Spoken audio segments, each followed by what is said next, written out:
Okay.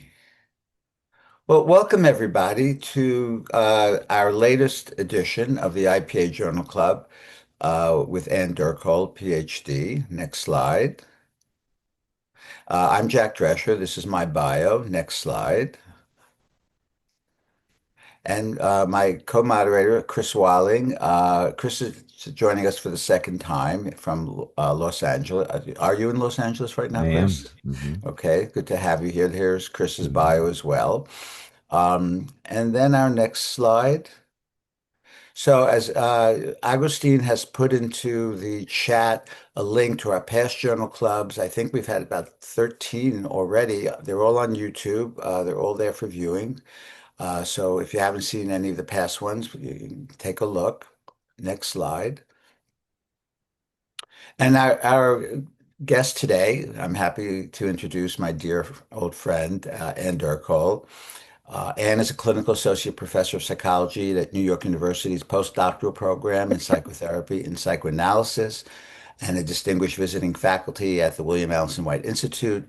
She's the author of a two-volume biography of Clara Thompson, which we're going to talk about today, as well as her paper, and has co-edited a book, Uncoupling Convention, Psychoanalytic Approaches to Same-Sex Couples and Families, and other essays, recipient of the American Psychological Association Division 39 SGI Award for Outstanding Contributions to the Advancement of Sexualities and Gender Identities in Psychoanalysis, as well as the American Board and Academy of Psychoanalytic and Psychodynamic Psychology Book Award for her contribution to culture, politics, and interpersonal psychoanalysis.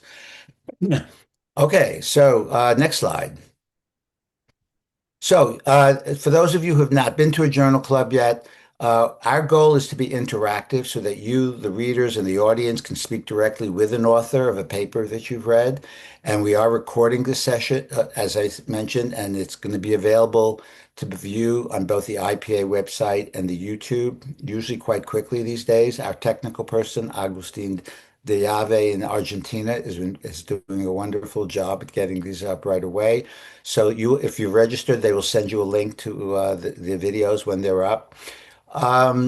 If you don't wish to be recorded, you can leave your camera off. But if you don't wish to be recorded, we may not call on you to ask the author a question. We would like it to be interactive in the video. Next slide. If you have questions or comments, you can put them in the Q&A section, not the chat. But you can use the hand raise function if you wish to be called upon. We're finding increasingly people like the hand raise function, so that's fine. Next slide. When you're called upon, please unmute yourself, turn on your camera if it isn't already on, and let us know your name and tell us where you're coming from. We have an international audience, so it's also important to speak slowly and clearly because not everybody here is a native English speaker. And again, if you haven't downloaded the paper, you should, and the link to do so is posted in the chat, and it'll be posted again in the chat as well. And I think that's our last slide for now, correct? Okay. So, welcome everybody. Hi, Anne. Hi, Jack. Nice to be here. Thank you for Wh- inviting me. Of course. Where are you? I'm in New York.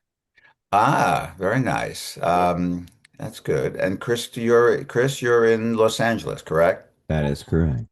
Right. And I am in East Hampton right now, watching wild turkeys run around my house. So, a little bit too much nature, if you ask me. So, Ann, so why don't we start with an easy question, which is, oh, hi, Meryl, nice to see you. Uh, an easy question, which is, what prompted you, to start writing about Clara Thompson? Writing a two-volume biography, that's not a small thing. What was the motive, the initiative, what was that like, and what was that about? So, I started reading about Clara Thompson probably in college, when I was reading feminist psychoanalysts. But later on, when I got into psychoanalytic training, it was really the people that I worked with that really perked my interest. For example, I was in supervision with Ben Wallstein. Ben Wallstein was an analysis with Clara Thompson. He would speak of her frequently and with great affection. I was in analysis with Edgar Levinson, who was also in supervision with Clara Thompson. And he and I had long chats about her. By that time, I was actually questioning him about the experience and becoming more and more interested. It seemed to me that everyone that I knew, it was somehow connected to Clara Thompson. Bernie Kalinkowitz, for example, who was the first director of the NYU postdoc program, was also an analysand of Clara Thompson's. So this sort of momentum sort of kept growing about, I know all of these people. They're all connected to Clara Thompson. I was interested in her writing, but the thing that sort of sealed the deal for me was that I have a house in North Truro in Massachusetts, which is a stone throw from Provincetown, Massachusetts, where Clara Thompson had a house for over a decade. And so I thought that the way that our worlds were coming together just seemed to me that I should sort of find out more about her. And that's when I started writing about her. So you're saying what they say in Yiddish, it was beschert. It was Perhaps. Am I saying that? it was destined that you write. Destined. Yes, it Yes. was Yeah. destined that you write a book about it. And could you talk a little bit, I mean, just a little bit more about the process of doing a biography, like, other than your personal connections to people who knew Clara, what kind of work is involved? Because there's quite an extensive bibliography and footnotes in the books. Yeah. So my original training was in community psychology, which is more of a research degree than a clinical degree, although I did also do a clinical degree in psychology. And after that, I went into psychiatric epidemiology. For a number of years, I did research. So I think that it was my background in doing research that really allowed me to sort of know how to gather information and how to pursue it. But it really, I was unprepared really for the level of documentation that was needed and permissions that I needed to seek out for all of the material that I wanted to put into the books. For So that example, for example, what kind? so when you quote more than a certain number of words, there's a fair trade kind of thing. You can quote a certain number of words from any article, but if you go over that number of words, you have to seek out permission and from whoever owns that particular piece at this particular time. So many of the things that I was quoting were from the early 30s, 40s, through the late 50s. And the ownership of the piece changed hands. But now they have these places called marketplaces where you then go and ask permission if you can quote them. And you sometimes are charged a fee. Mostly it's a small fee, but sometimes they decide to charge you, could be $900 to quote this article. And they own it, so they can do what they want. So there was sort of lots of learning things along the way. But that's sort of And more the technical stuff. The other thing I learned was to talk to everybody and keep notes, which is what I did. And anybody who knew anyone, I interviewed them and took copious notes on the interviews. And I enjoyed all of that. what was I think you had to go into the Freud archives as well because Kurt Yes, Eisler had interviewed Clara Thompson. yes. What was it like dealing with the Freud archive? I'm just curious. It's very simple, very Oh, easy to good. deal with, lovely people. In fact, Mhm. archivists are the most wonderful people. Mm. I met many of them. I think they're absolutely wonderful. And they are so helpful and they listen to what your project is and then they offer suggestions. And the experience of going and looking at archival material is also wonderful. For example, they bring you a box. They give you gloves, you put on the gloves so you can take out each piece of correspondence or whatever you're looking at. For me, it's a fun experience. Great. Chris, you had a Yeah, question for Anne. yeah, And I we're also just gonna want to remind the audience, we're hoping you will have some comments or questions for her as well. Go ahead, for Chris. Sorry. sure. Yeah, we're gonna move to kind of a bit of an interpretive sort of question about the paper. So, you described Thompson's sort of death by silence and in psychoanalytic history alongside sort of the weaponization of the Ferenczi analysis and the kiss. What do you think this recovery of Thompson's story reveals about how gender, sexuality, power shape not only our theorizing, but also what and who becomes legible or erased within the psychoanalytic canon and its formation. I'm curious about sort of you giving you a chance to kind of think with us about or share with us about the historical silencing piece and sort of the gendered psychoanalytic memory. Yeah. So good question. So I tried to struggle with that in at the end of the book where I talked about this death by silence and what were the factors that went into it. And clearly, it's a misogynist culture. So of course there's that piece of it. But it seems actually there's different levels of complication. So who is sort of controlling the narrative at the time, I think has an impact on what is or is not acknowledged. What happened to Clara Thompson and Ferenczi, really, they lost control of the narrative after their deaths. Ferenczi for different reasons, different in different ways, I should say, not different reasons. Clara for different in different ways. Um, I think it's a very, there's no one answer to your question. It's very complicated, but Mm-hmm. this whole notion of who controls the narrative, is really important. Mm-hmm. Mm-hmm. I was thinking that, not everyone in the audience may understand like how Ferenczi was erased, for example. Those of us who were trained in the interpersonal psychoanalytic tradition, this is part of our training, which is that Ferenczi was, after his death, Ernest Jones in the Freud biography basically said that Ferenczi had lost his mind. That was one of the things that they were teaching about him, that the Freud scolding letter of the kiss technique was presented as an example of how Ferenczi, was not altogether with it. And even his most famous paper, The Confusion of Tongues, was published many years, Mm-hmm. afterwards. I mean, that's the history. Yes, right. So in that regard, I also have another question then. Um, um, so I read the clip. So the interest. So my second question was, I read Ferenczi's clinical diaries when they came out in the late 1980s, when I was early in my analytic training at the White Institute. And I remember the feeling that he had a lot of interest to say. But I note that you quote the diary to talk about Clara Thompson in this paper. Uh, how do you know that when he's talking about her as opposed to other patients he was treating at the same time? For example, Elizabeth Severn. I Right. think that's how you pronounce it. If Very good not, question. thank Severin, you. I always say Severin. Severn. Severn. Severin.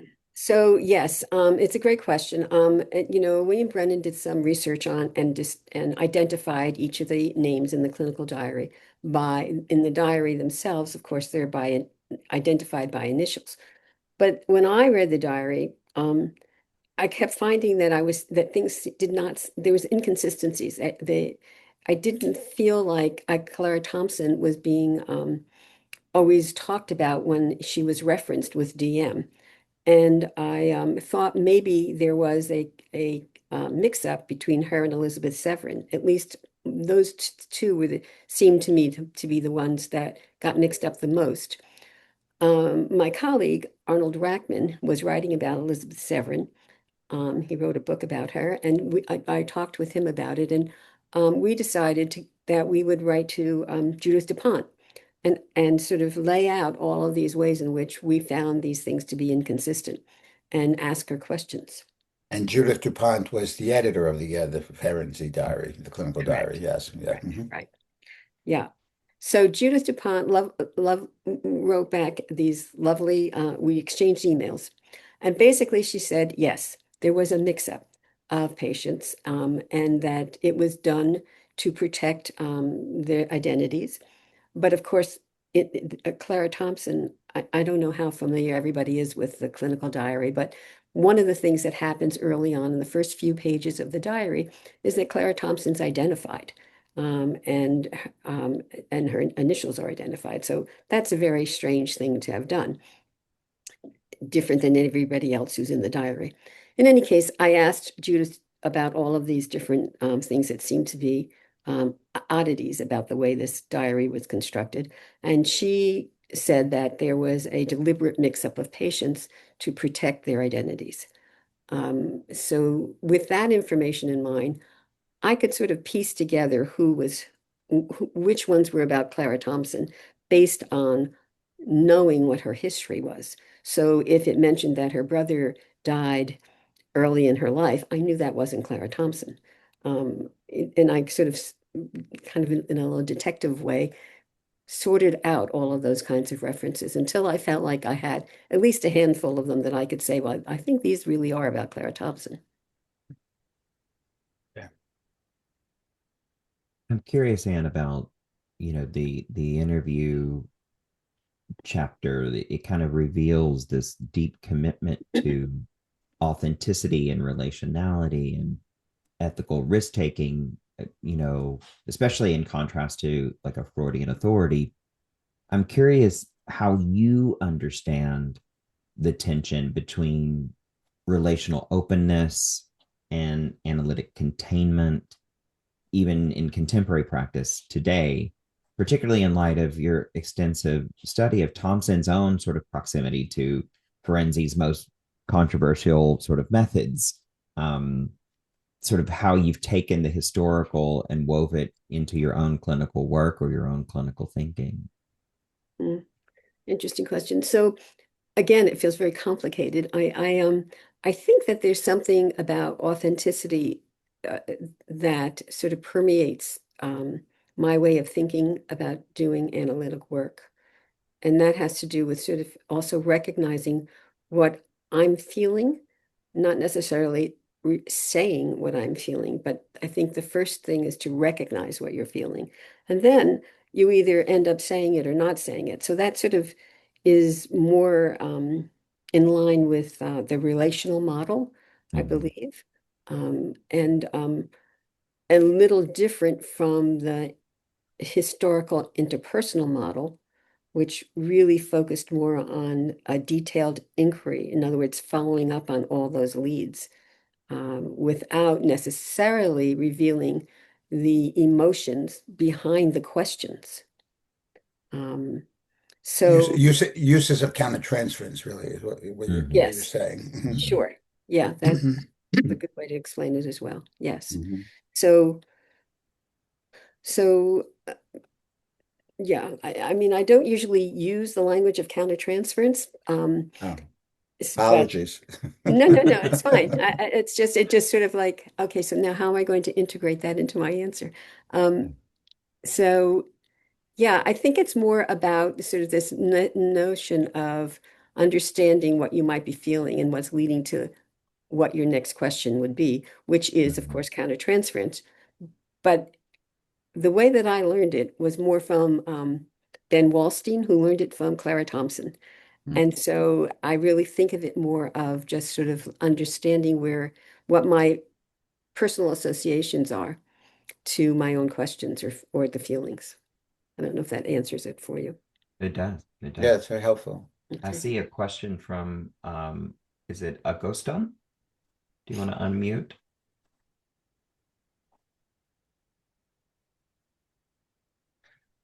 We can't hear you. Yeah, unfortunately, I think your mic might not be working, even though you're unmuted. Mm. Perhaps it needs to be plugged or something. Hello, is it better now? Yes, we Yes. can Okay, hear you. that's great. There's some extra Tell connection here. So, tell us your name and where you're from. yes, I am Agoston Szmelowski, training analyst of the Hungarian Society, and I am interested in how this tradition passed on. So, from Ferenczi to Clara Thompson, but how it went on to the relational school. So, what can we know about that? Thank you. Sure. Um, Nice to meet you.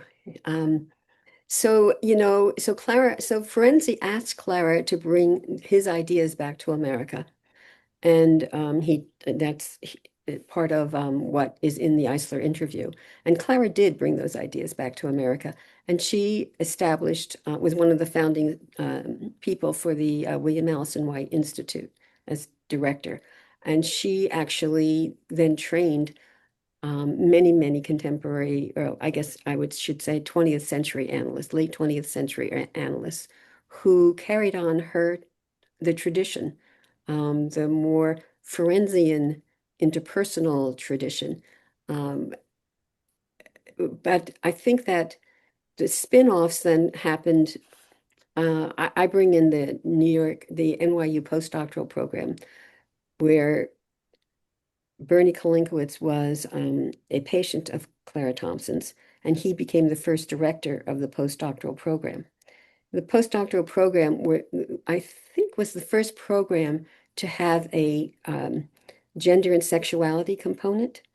So it was really almost a direct line from Clara Thompson's ideas about the psychology of women, which were extremely different than the European versions of women's position in the world and how they develop.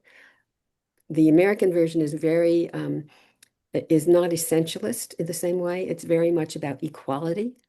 And I think that, we have Jessica Benjamin and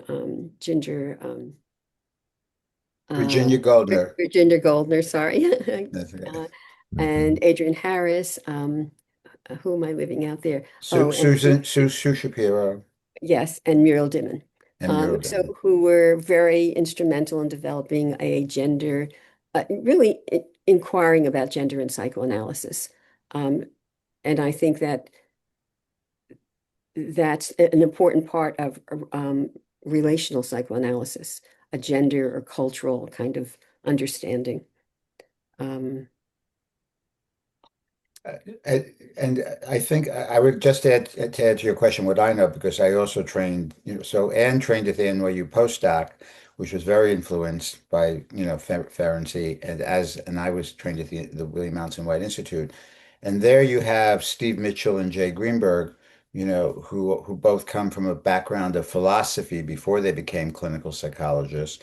And they really did an amazing job of, like, how to put it, of trying to distinguish between drive-related theories of relatedness versus relational theories, object-related theories, in their very famous book, which is still in print like 40 years later, so yeah, 40 years later.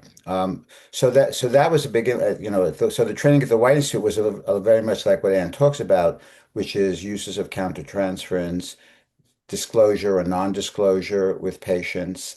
It wasn't a crime. There's some papers, I forget who it was. There are papers in the journal from the 1950s in which an analyst tells the patient their dream. So a lot of the work that Ferenczi developed in the mutual analysis phase of his career found its way into the interpersonal and relational traditions in the United States. Yes. Erwin Singer is the one that wrote about sharing your dreams with your patient. Okay, yeah. Anyone else have a comment or question? We have 50 people in the room. Don't be shy. I'd like to make a question. Yes. Okay. Could you I'm tell us Nadia Franco from Rio de Janeiro Psychoanalytic Association. Hello there.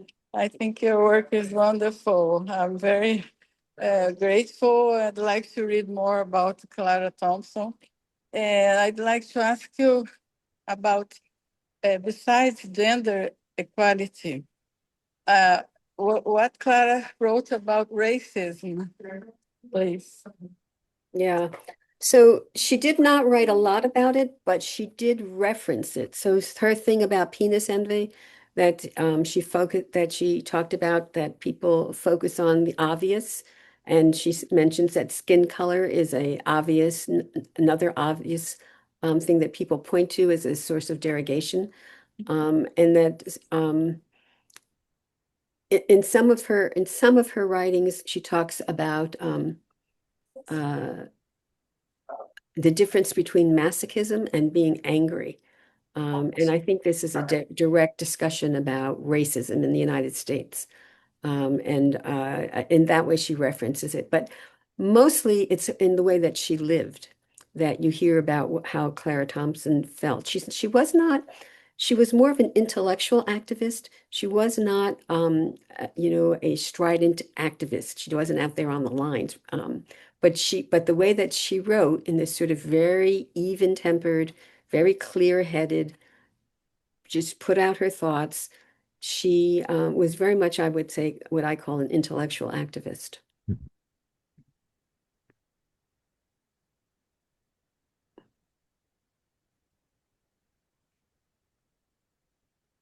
We have a very shy group today. Um, I do have another question, so if nobody else in the audience would like to speak up. Um, we also have that question from Oh yeah, Leon Hoffman's question. Do you have that in front of you? well, he wanted to know about loss in Clara Thompson's uh, life, and also about how how she handled loss, I think is the way that he put it. That, and I think that the vignette is something that's in the beginning of the paper, where Ferenczi goes to put on a record from the and plays it on this quote Victrola, um, and that sometimes I feel like that needs an explanation, but I'll leave it at that. So he plays this song, which I've tried to find out what song it could possibly be, and I've come up with a couple of ideas, but they're not really. It's because it was in Hungary that it was happening. I really can't say. But in any case, he plays this song and he begins to cry. And he's so moved, and she sees that he's moved. And he's recognizing that he's dying. At the same time, Clara is sort of in denial. I'll see you tomorrow. Don't, he says goodbye, and she is at first denying that he's dying, and sort of resisting the idea. But I think ultimately she did move into Ferenczi's position, where she accepted his death. And I think that that sequence sort of plays out in that first vignette. And I think it's a very important thing.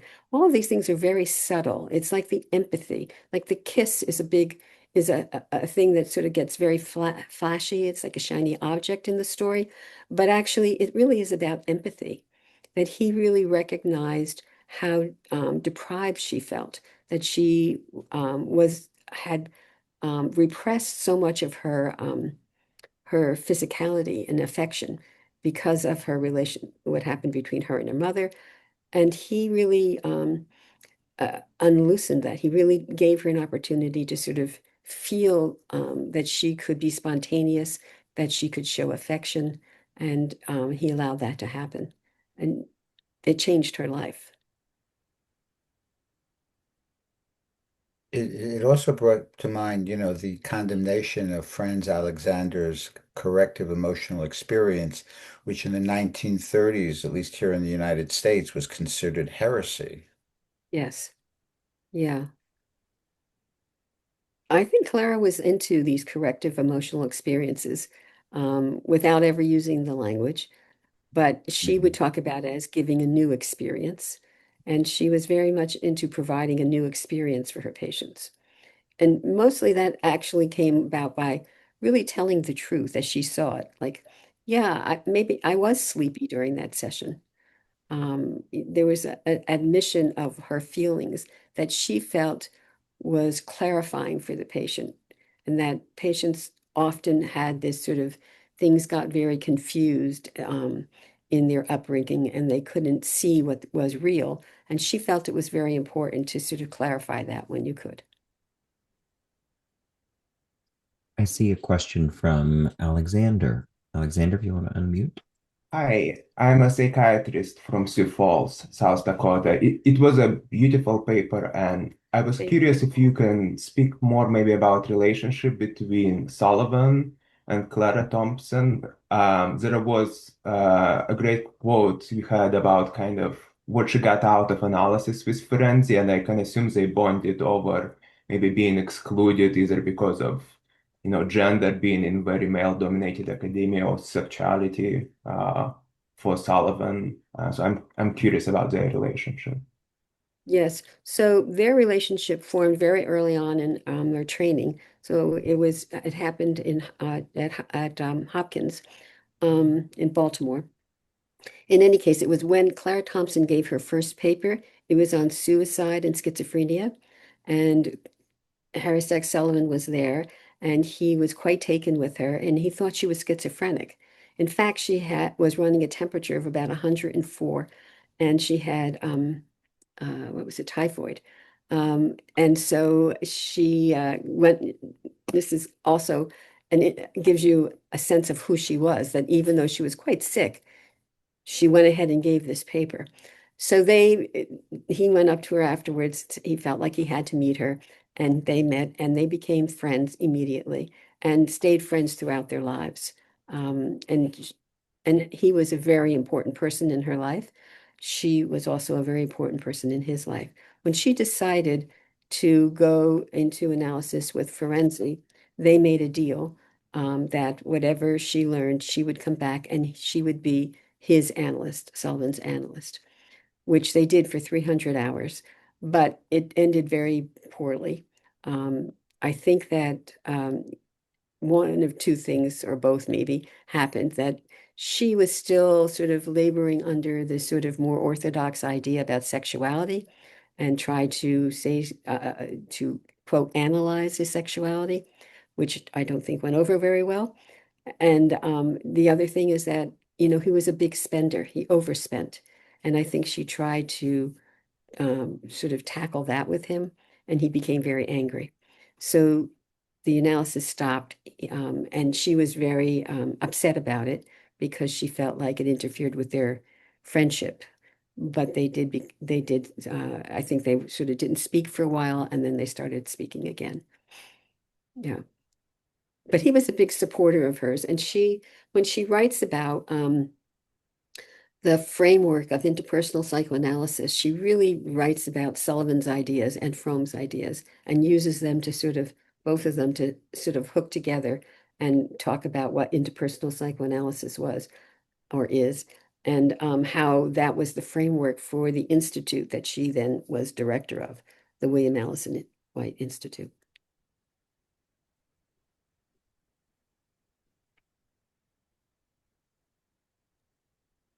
We have another hand up. Could you unmute yourself and tell us where you are and who you are?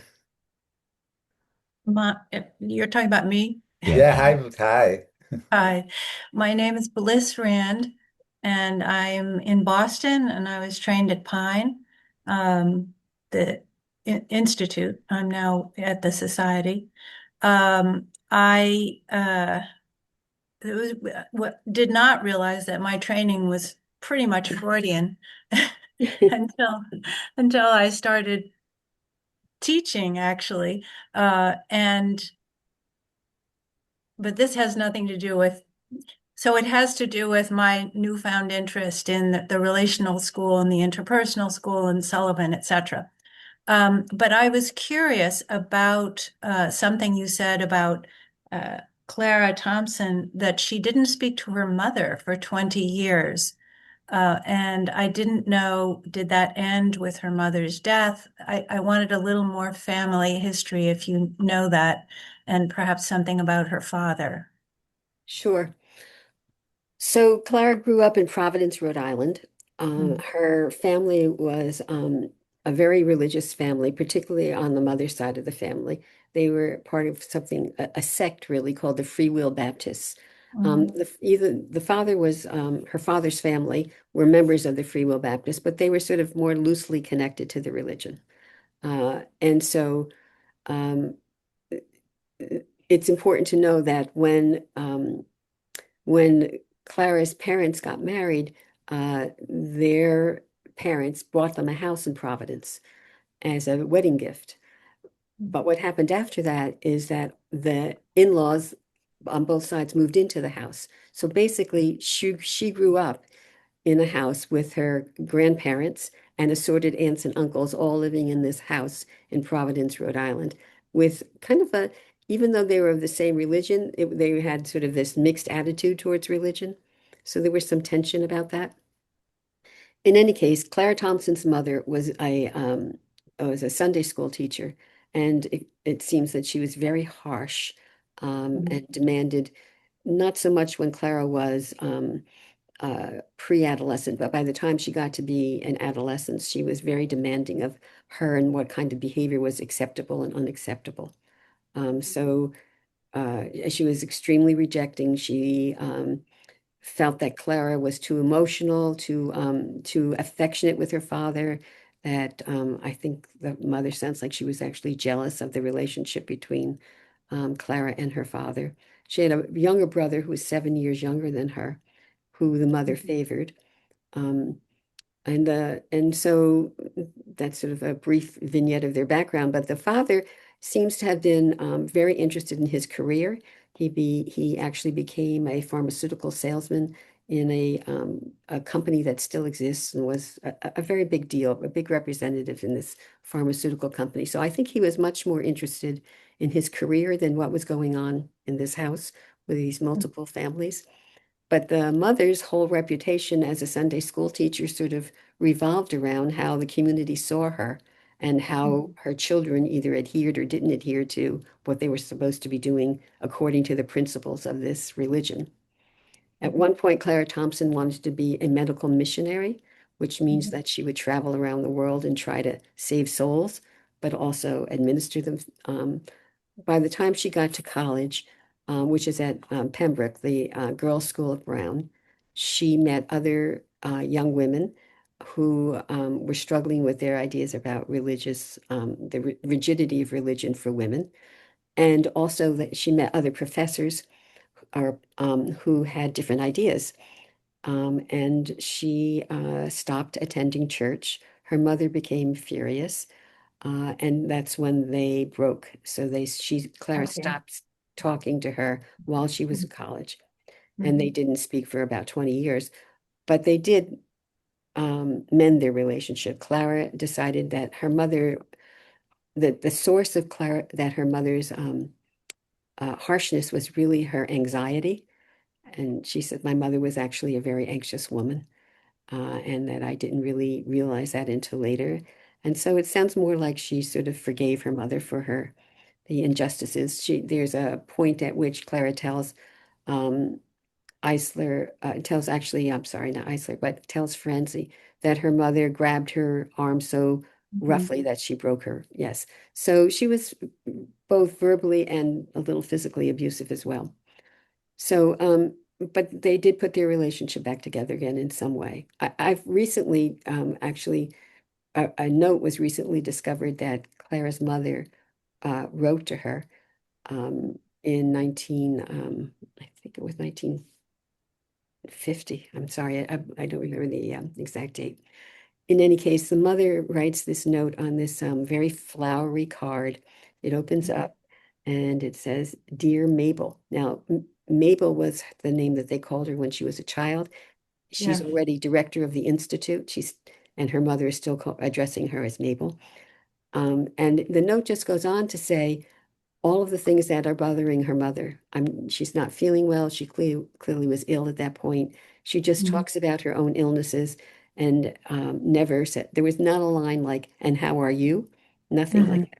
It was all about her. And then she signs the card, mother. And it feels like another piece of that sort of icy relationship. But Clara seems to have been able to accept it. Yes. Thank It's a you. lot of information. I hope it's okay. Jake Siegel, could you unmute and tell us where you are? Hi, I'm Jake Siegel. I'm a clinical psychology master's student at Columbia Teachers College, and I'm tuning in from New York City. I was struck to read that Clara Thompson moved to Budapest for a few summers and then a few years to be an analysis with Ferenczi. I was curious if she wrote much about her time there outside of analysis and how it affected her. I know you wrote that she was a loner, but still, still wondering. Thank you. So your question is like, what was going on outside of the time that she was in analysis with Ferenczi while she was in Budapest, Yes. correct? Yes. So she was having an affair with this guy named Teddy Miller, who was also in analysis with Ferenczi. She was also very close to this woman, Alice Lowell, who Alice Lowell is a very interesting woman that I think historically we don't really understand enough about yet. But she was Alice was in love. This gets to be like a soap opera, so hold on, I'm going to reveal this, but I think these details are actually very important. So Alice was in love with another of Ferenczi's patients, Izette de Forest. Izette de Forest and Alice had this very passionate love affair that seems to have started before they both became patients of Ferenczi's, but it continued. And Izette de Forest's husband also went into analysis with Ferenczi. Elizabeth Severin, who's been mentioned before, was simultaneously in analysis. So there's basically this group of Americans who are all in analysis with Ferenczi at the same time. And that's the social network, because those are the English-speaking people that were in Budapest at that time. So they did socialize with each other. They weren't, quote, friends, all friends, I should say. Clara Thompson was very close friends with Izette de Forest. They continued to write to each other, and there's a series of correspondence that reveals their relationship. And when Izette was not in Budapest, she and Alice Lowell also wrote back and forth to one another. Let's see what else. I'm sort of lost track of where I'm going with all of this. So while she was in Budapest, she had this was her circle of friends. She did not like Elizabeth Severin. You see well, I don't know if it's in this paper. Anyway, she called her a paranoid bitch.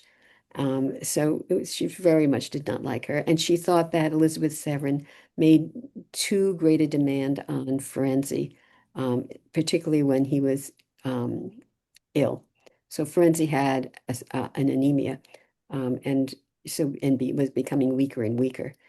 And Clara Thompson was very angry that Elizabeth Severin was demanding so much of him. So it was that's sort of the mixture. Thanks so much. Yeah. Tell me what you think of all that.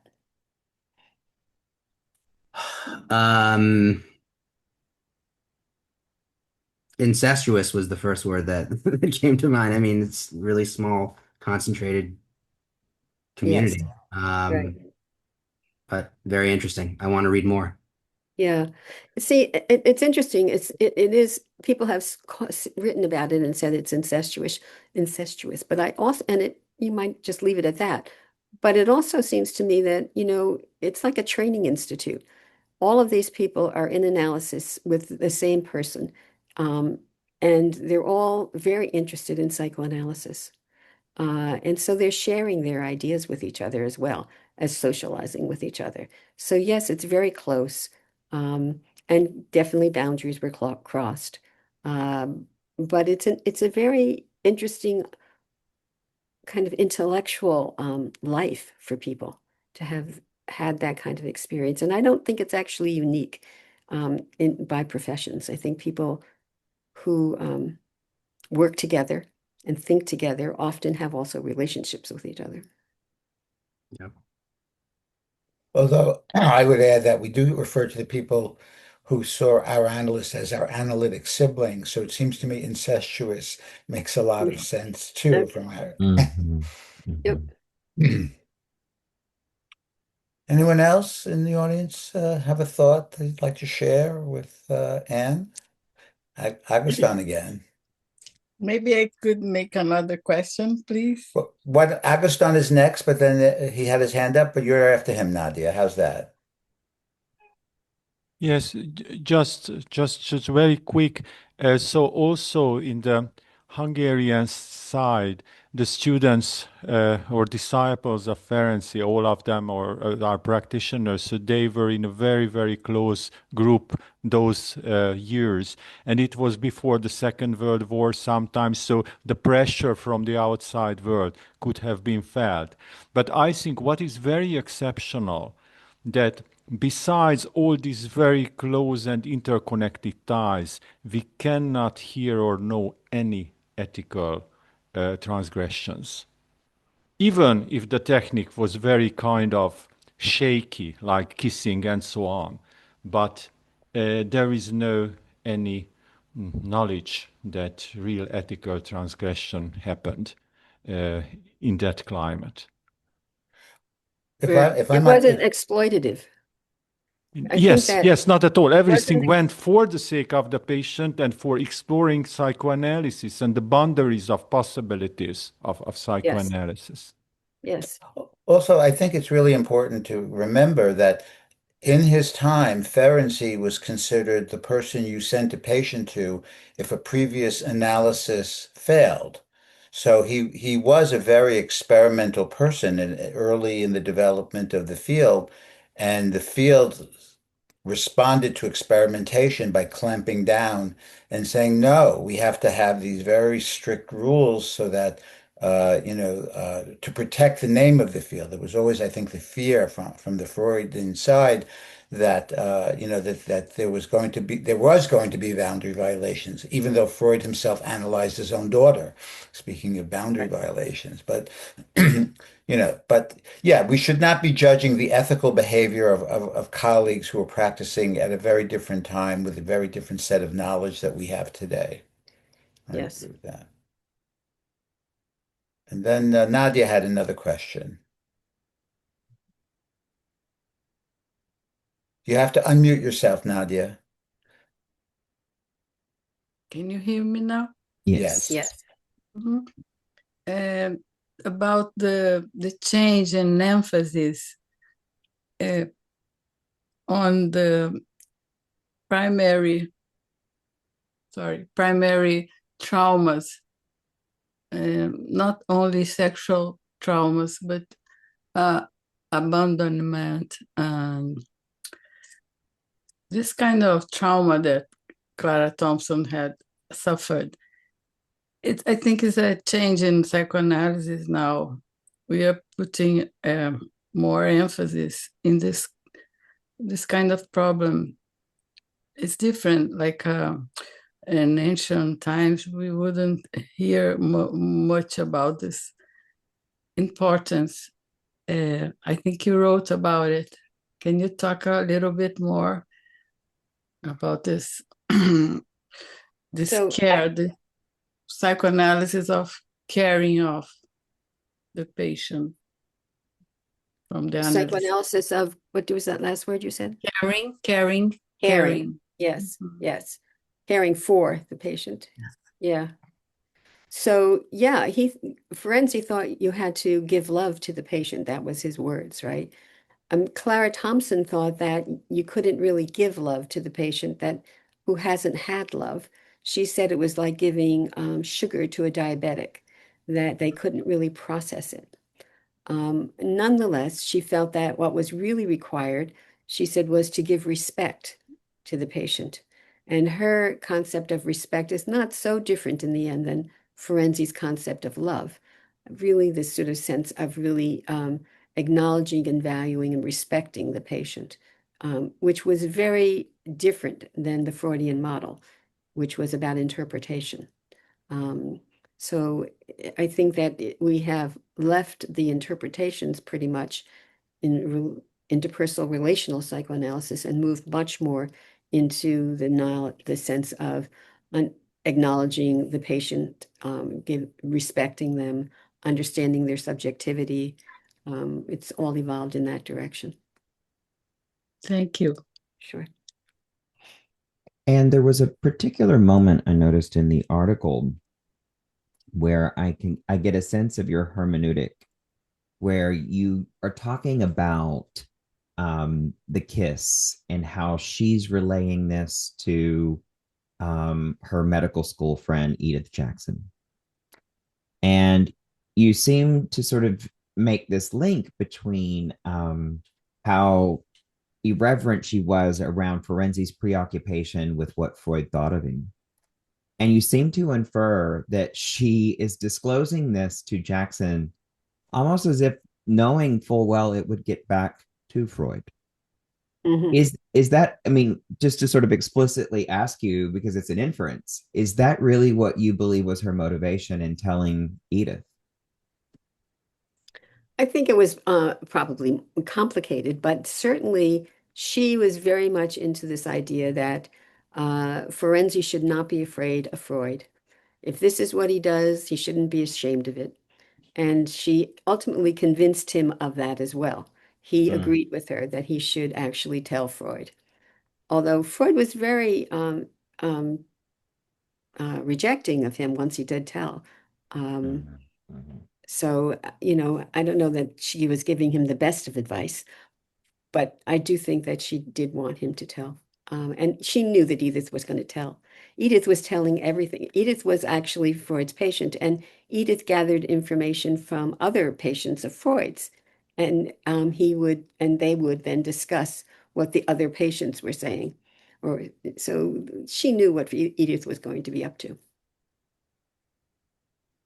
It speaks volumes for the idea that one should not have a training analyst in the same institute where one is training. 100%. Yeah. 100%.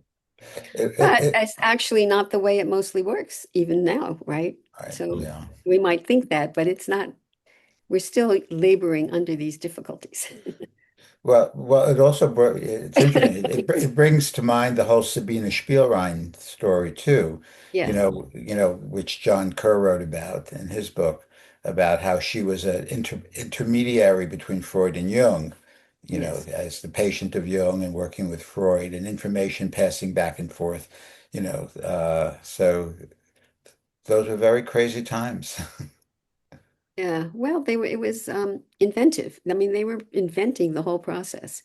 Yeah. Here we are all these years later. It's very different, and the culture is extremely different. Another question that I had, if nobody else in the audience has a question, I mean, I'd rather you speak than me. Anybody else at the moment? Yeah, Tina. I have a question. Tina, Okay, then Meryl, Meryl. Meryl, Yeah. you're next. Somebody else. Tina first, okay. then Meryl. Okay.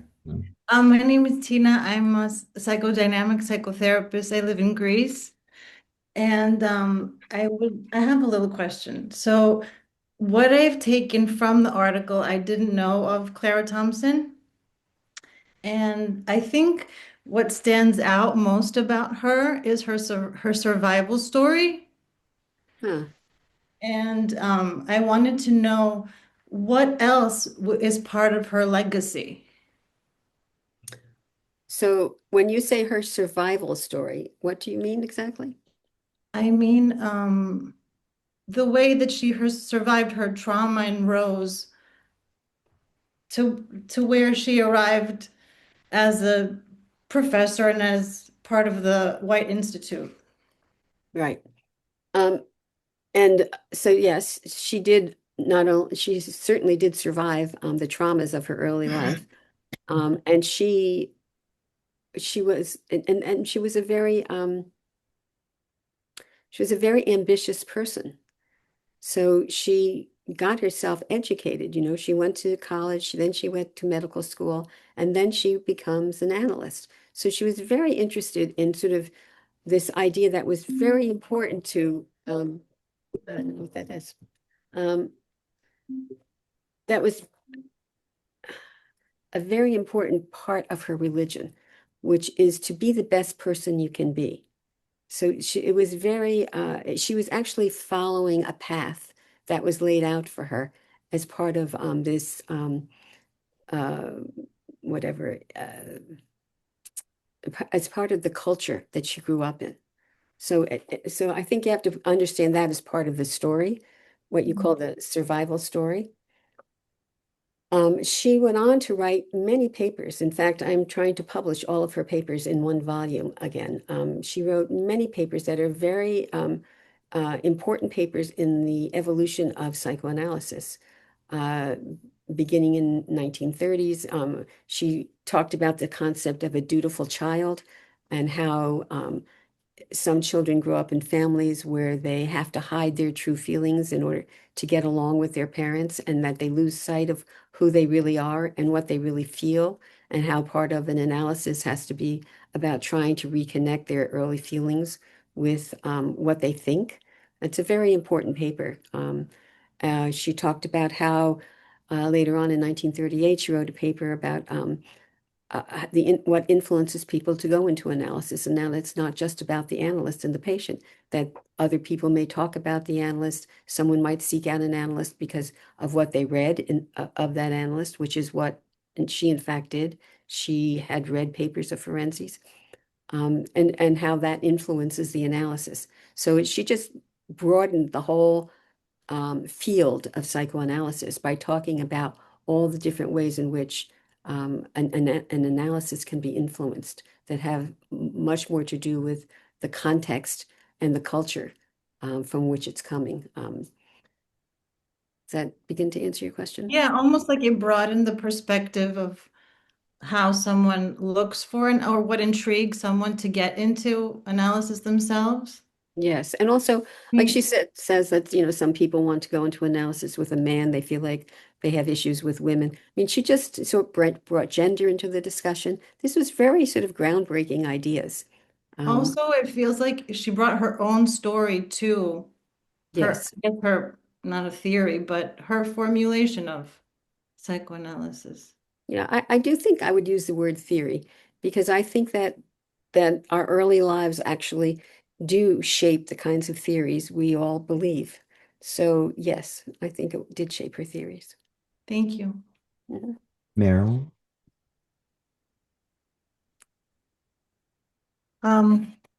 I think it may be along the lines of what In, Tina was inter, asking. introduction, introduce, and tell Oh, us I'm who. sorry. I'm Meryl Dorff, and I'm in New Jersey in the United States, and I'm also a graduate of the William Alanson White Institute. And I guess having gone through the training, I think I'm more steeped in Harry Stack Sullivan and even Eric Fromm, who came after uh, Clara Thompson.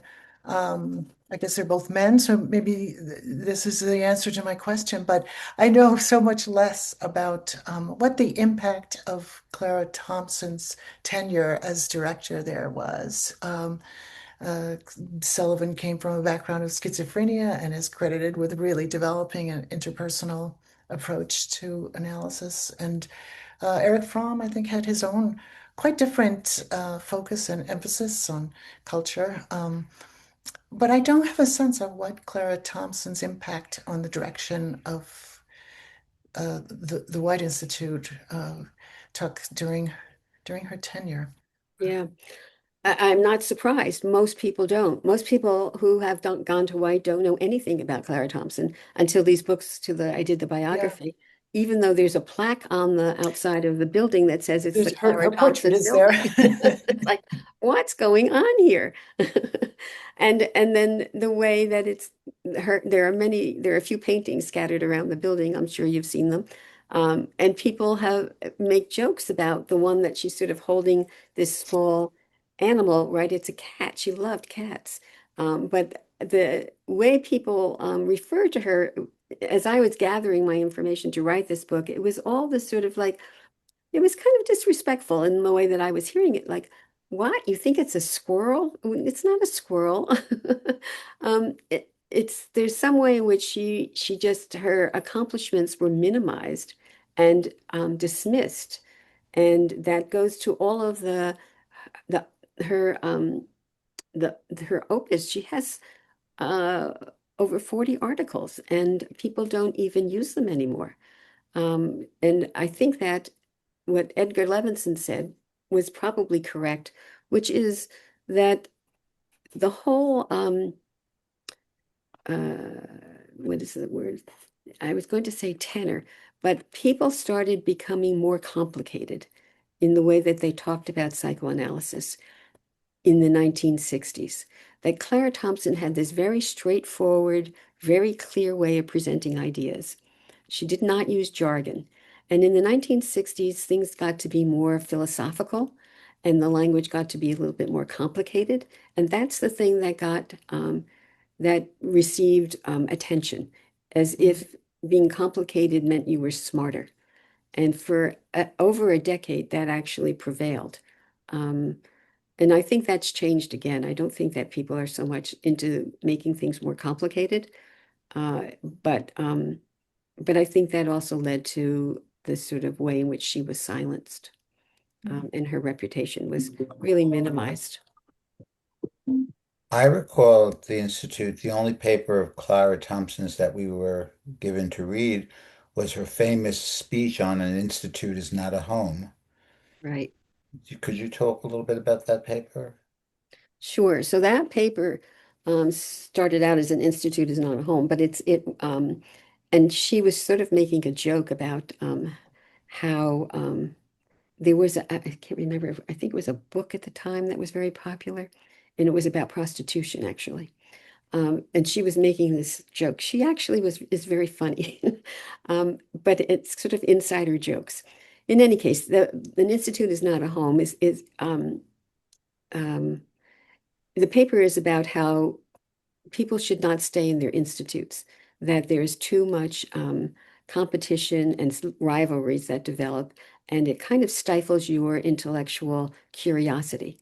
And that the better thing to do is to sort of move outside of the institute where you train and take your ideas where they will be more appreciated and expand them in other places.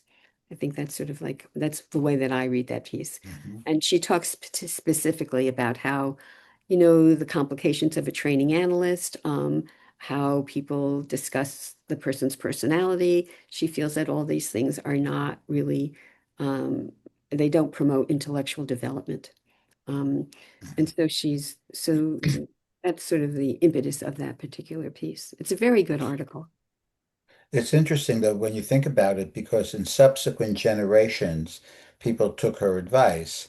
You know, Steve Mitchell, for example, who Yes, that's trained at the White. William Allen site. White, he didn't leave White, but he didn't find a receptive audience for his way of thinking about interpersonal ideas. So he developed the relational track at the NYU postdoctoral program. Right. Um, and With another person. Manigat. With Manny Gant, who also trained at White. Yes, they couldn't do it there. There wasn't space for them to do it there, so they did it somewhere else, and it became a very successful program.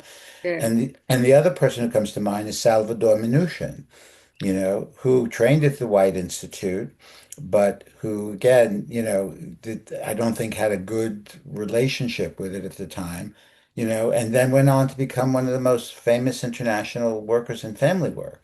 You know, Yes. again, something that comes out of interpersonal thinking, but wasn't really associated with the interpersonal school of analysis. So, you know, so it's something very predictive about what Clara was talking about. Mhm. Yes. She said that one of her great sadnesses was that she wasn't able to make a more national impact. She really wanted her students to branch out nationally and have more of an impact on different institutes around the country.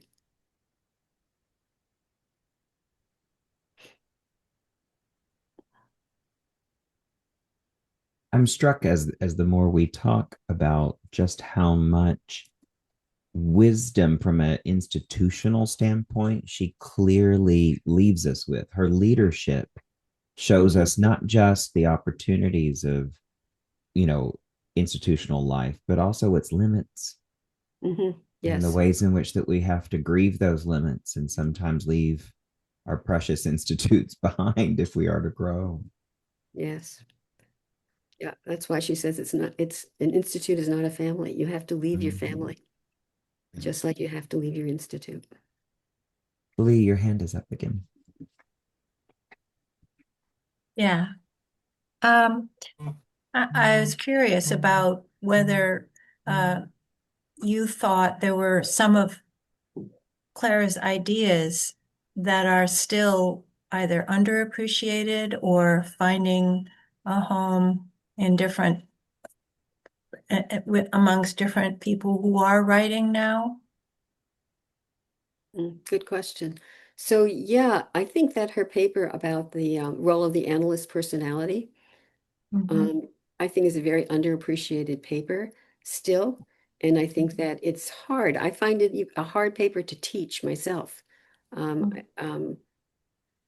I think people are reluctant still to really understand the impact of their own personality and how that influences the analysis. Um, And her papers on women, the psychology of women, she had a whole manuscript that actually had been accepted for publication. But it was during the McCarthy era, and the editor that she was working with was fired. And Oh. so she she was angry about it, and they didn't replace that person, and she was sort of glad that she didn't want to publish there anymore. So, but then she became ill and actually never really published the book. But it's an entire manuscript that just sits there. Some of it has been published in the collected volume that Maurice Green put together called Interpersonal Psychoanalysis, the selected papers of Clara Thompson. But the book is out of print. But many of those papers that are in that original manuscript have been published in that book. It's hard to get them to release, to give permission to publish them all. And do you feel that these are being taken up elsewhere, or they're just? I think that they have been taken up elsewhere, but not as much as they should be. You know, in the 60s and early 70s, her papers were referenced by people like Betty Friedan, by Rich. She was part of the sort of feminist opus that developed during the 70s. But then things sort of took a different turn when we went into more gay and lesbian history and a kind of deconstructive analysis of patriarchy and culture.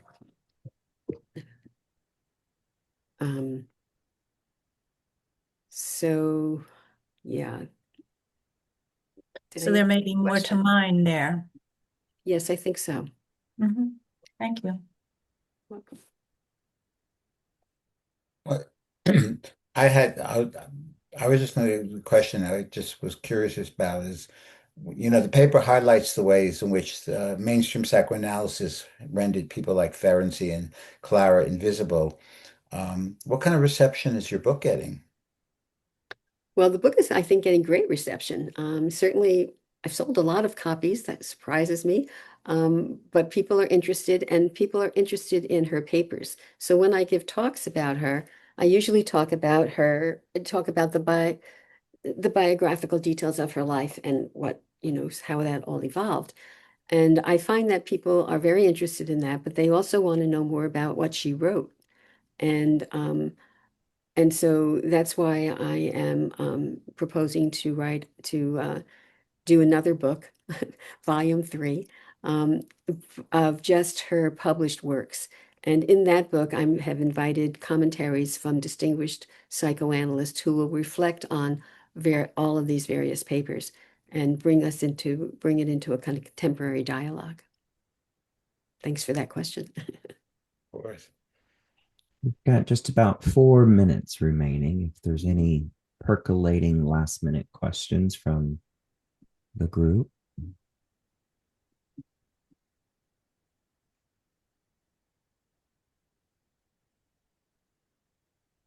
Yeah, I see Aurelio, is it? If you want to unmute.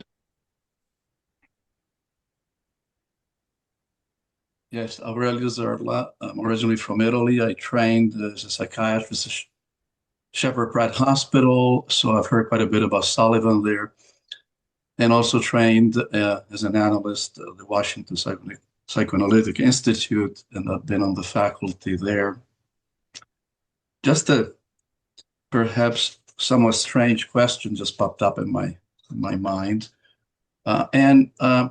Do we learn anything or much at all about Clara's relationship with her distant father in terms of her transference to Ferenczi?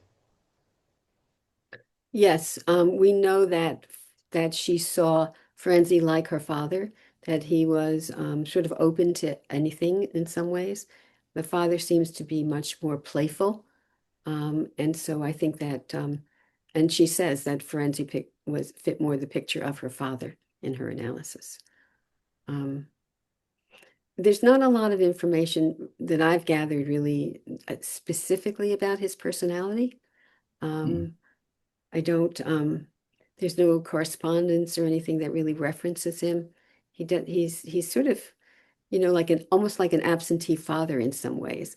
Although she does talk to one of her friends in a letter about just how they reference his mustache. He has this sort of, I think he had a face that was very full of very smiling, but that's all I've got really. Yeah. I was wondering if she was trying to get Ferenczi to be more assertive with Freud, perhaps the way she might have wished that her father would have been more assertive with the boss in the house, with her mom. Very, very well said. Absolutely. Absolutely. Okay. Thank you. Yes. Great paper. Thank you. Well, I want to thank everybody who spoke up and everybody who showed up for to talk to Anne. Anne, I'd like to give you a round of applause, if we Oh, might. thank you. Thank you. Thank you, everyone. I Thank thank you you. all. Um, and we also thank you, Sandra. And so we have one more slide, just a little advertisement for our next journal club. So in January, on the same time as this one, on January 16th of the new year, Salman Akhtar is coming back, and he's going to be doing a paper called Deadness, Psychoanalytic Reflections. And then you might want to save a few more dates. In March 6th, we're having Vittorio Lingiardi and Nancy McWilliams, who are now producing the third edition of the Psychodynamic Diagnostic Manual, and they'll talk a little bit about what's going on there. And then in April 10th, we have Austin Ratner, who's written a wonderful book called The Psychoanalyst Aversion to Proof. We'll do a chapter from that book. And then in June 12th, Beatrice Beebe is going to come, and we're going to do it a little bit differently. We're going to have a video for people to watch before they come in and talk with her about her research, on mother-infant relationships. So that's the end of the slides. And thank you, everybody, and hope to see you in January. Enjoy your holidays. Happy New Year to everyone, and thank you. Bye. Thanks, Anne. Goodbye. Thank you. Thank you very much. Thank you. Yes, thank you. That was really wonderful. Thank you. Thank you.